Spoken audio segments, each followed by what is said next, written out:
Dans cette vidéo, on va parler de la roue des émotions. Bien sûr, je ferai une suite de vidéos car parler de la roue des émotions est très long. Et je vais parler chaque émotion par vidéo. Il est très important d'apprendre, de connaître et par la suite pouvoir identifier ces émotions. Donc au niveau de la roue des émotions, on a 6 émotions fondamentales, comme la joie, la tristesse, la peur, le dégoût, la surprise et la colère. Le mépris peut être ajouté comme une 7e émotion, mais là on va s'intéresser uniquement aux 6 émotions. Alors, qui gère nos émotions dans notre cerveau? Il y a le système limbique, c'est la zone du cerveau est fortement impliquée au niveau de nos émotions. L'hypothalamus, le thalamus, l'amygdale cérébrale et l'hippocampe. À savoir que dans chaque émotion se cachent d'autres émotions. Et on verra ça ensemble. Dans notre cerveau, on peut avoir des biais cognitifs ou alors des distorsions cognitives. Et dans notre cas, au niveau des émotions, on va plus parler de biais émotionnels. Il consiste en une distorsion de la décision en raison de facteurs émotionnels. Si vous prenez une décision par rapport à vos émotions, vous aurez une prise de décision sous l'impulsivité due à votre émotion. Donc ce ne sera pas du tout une décision mûrement réfléchie, mais une décision sous l'impulsivité. Et malheureusement, si vous prenez une décision sous vos émotions, vous risquez de prendre une mauvaise décision. 2 phrases qui vont être très importantes de retenir. Les émotions nous donnent des signes que notre cerveau nous envoie. L'importance de connaître ces émotions pour pouvoir les gérer. Donc bien sûr, la roue des émotions est très intéressante, comme je le disais, pour tout homme, pour toute femme, mais aussi surtout pour des hommes et des femmes qui sont hypersensibles émotionnellement. Et ça va leur permettre à mieux gérer leurs émotions. Bien sûr, il y a aussi un pilier à développer dans l'intelligence émotionnelle qui est la maîtrise de soi. Donc, maîtriser aussi ses émotions. Mais avant de maîtriser ça, il faut les apprendre et les connaître. Et aujourd'hui, dans cette vidéo, on va s'intéresser à l'émotion qui est la peur. Lorsqu'on est face à cette émotion qui est la peur, donc en cas de peur, nous avons tous et toutes besoin d'être rassurés et de se sentir en sécurité. Comme je disais au début de la vidéo, chaque émotion cache d'autres émotions. Donc on va voir ce qui se cache derrière la peur.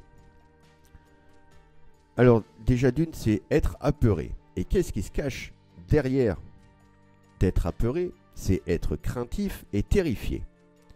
Il y a aussi être anxieux, donc être accablé et préoccupé. Être en insécurité, se sentir inférieur ou incapable. Être docile, se sentir sans valeur et être insignifiant. Être rejeté, être inadéquat ou exclu.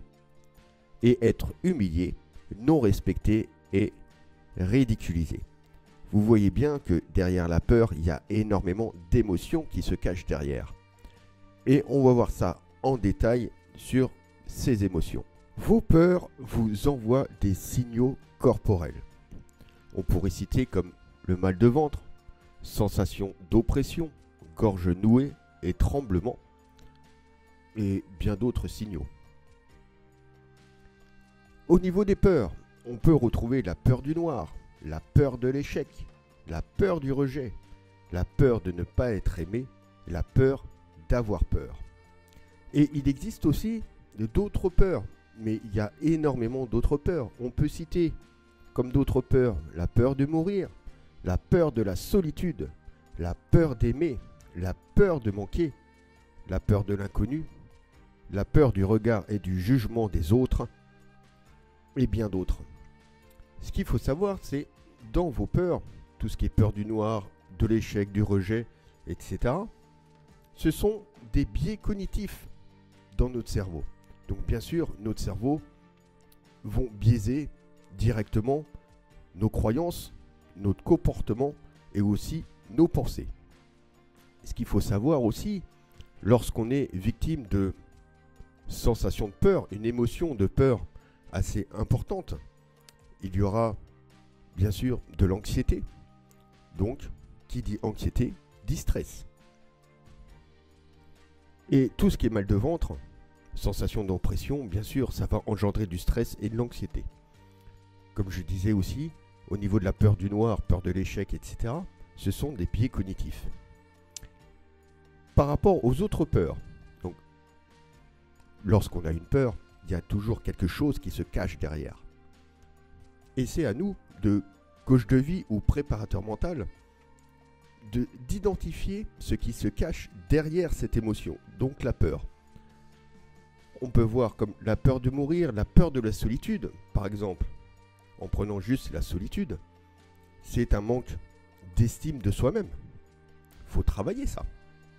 La peur d'aimer, un manque d'estime de soi-même, mais c'est un manque d'amour et de gratitude envers soi-même.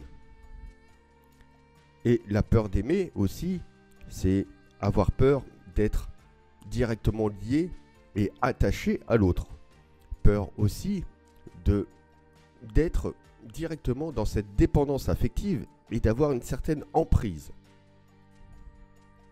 La peur de manquer. Alors la peur de l'inconnu, c'est lié à une faible confiance en soi-même. La peur du regard et du jugement des autres. Encore une fois, une faible estime de soi-même. Donc, il faut écouter ces peurs, mais il faut éviter aussi d'avoir trop peur, justement, de cette émotion, la peur. Voyons maintenant quelques peurs qui pourraient vous aider. On va commencer par la peur du noir. C'est fréquemment chez les enfants. Vous pouvez tout simplement lui demander de quoi a-t-il besoin pour être rassuré. Car bien sûr, la peur du noir est un manque d'assurance. Donc on pourrait très bien le rassurer. Peut-être à travers la musique ou peut-être une lumière ou le prendre tout simplement dans les bras. La peur de l'échec. Bien sûr, nous aimons tous de réussir ce que l'on entreprend. Un pas à la fois. Donc peut-être que votre objectif n'est pas forcément trop grand, mais c'est que vous avez envie d'aller beaucoup trop vite. Donc comme j'ai toujours dit, un pas à la fois pour atteindre votre objectif et dans la durée. Si jamais votre objectif, ou alors vous avez atteint votre objectif, on peut dire une relation amoureuse, et que ça se solde par une séparation, vous allez prendre ça comme un échec. D'accord ? Mais cet échec, il ne va pas falloir le prendre comme un échec, mais comme une expérience. Car on a tous à apprendre de l'autre. Donc ne prenez surtout pas comme un échec, mais comme une expérience. Car si vous le prenez comme un échec, vous allez vous mettre la pression tout seul. Et donc du stress et de l'anxiété. Alors que ce n'est pas du tout utile. La peur du rejet. Cette peur est liée à l'amour de soi. Et généralement, cette peur du rejet est liée aussi directement à l'enfance. Donc derrière, ce qui se cache, c'est une blessure. La blessure du rejet. La peur de ne pas être aimé. Encore une fois, c'est un manque d'estime de soi-même. Et c'est un gros manque d'amour de soi. Quand on parle d'amour de soi aussi, c'est un manque de gratitude envers soi-même. Donc, bien sûr, développer l'amour de soi, dont il y a 4 piliers, et je vous rappelle ces piliers, qui est la confiance en soi, l'amour de soi, l'acceptation de soi et l'image de soi. Quand on travaille l'estime de soi-même, quand on veut se développer à sa propre estime, on parle dans ces cas-là le langage d'amour de soi. Alors, le langage d'amour de soi est très très important, et voire même primordial, de développer l'amour de soi-même. Car c'est grâce à cet amour de soi-même, si vous avez été dans une relation toxique, que vous pourrez vous reconstruire. Et il va falloir vous poser une question. De quoi avez-vous besoin pour commencer à vous aimer? Cette question est très importante, car il y a deux facteurs. De quoi avez-vous besoin pour commencer à vous aimer? Déjà d'une. De deux, si vous n'avez aucun amour pour vous-même et aucune gratitude, si vous voulez entamer une relation amoureuse et que vous n'avez aucun amour pour vous-même, comment voulez-vous que l'autre personne vous aime en retour? C'est impossible. Donc, vous irez directement droit dans le mur. Donc, pour commencer à vous aimer, vous pouvez commencer par des paroles valorisantes envers vous-même. Des moments de qualité. Par exemple, si vous aimez la lecture, offrez-vous un moment sur votre canapé en train de lire un livre qui vous plaise. Ou alors des documentaires, des films, une tasse de café, peu importe. Juste des moments de qualité uniquement pour vous-même. Et ce n'est pas du tout un acte égoïste. Et j'insiste là-dessus. Des cadeaux. Offrez-vous des cadeaux. Car vous êtes dans la capacité d'offrir des cadeaux aux autres. Mais est-ce que vous offrez des cadeaux pour vous-même? Alors ça peut être, par exemple, des vêtements.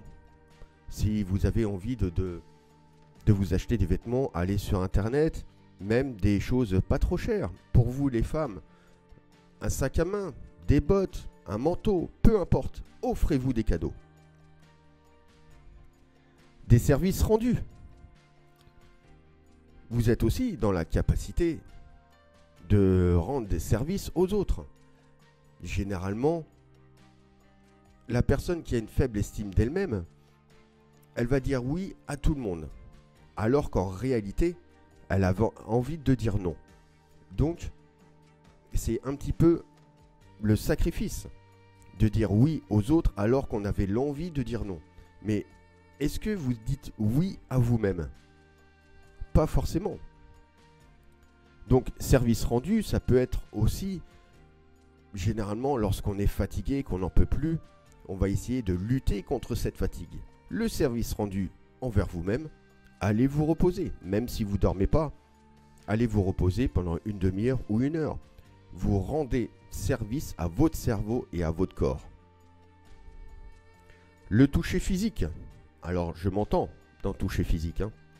Rien de sexuel et rien de sensuel. Le toucher physique, ça peut être une relaxation. Comme prendre un bain, par exemple. Se masser. Et autre chose. Il peut y avoir d'autres choses, comme une séance de stretching pour les sportifs.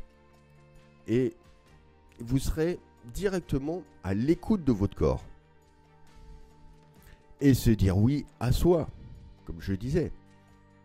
Dire oui à soi. Qu'est-ce que vous avez envie par rapport à votre bien-être? Vous avez peut-être envie d'aller marcher, de faire du sport, d'aller courir. Allez-y, faites-le. Vous avez peut-être envie de lire ou simplement de ne rien faire cette journée-là, ou de regarder des documentaires, ou de dessiner, ou de peindre. Allez-y, dites oui à vous-même. C'est la fin de cette vidéo sur l'émotion, la peur. Je vous dis à bientôt pour d'autres vidéos.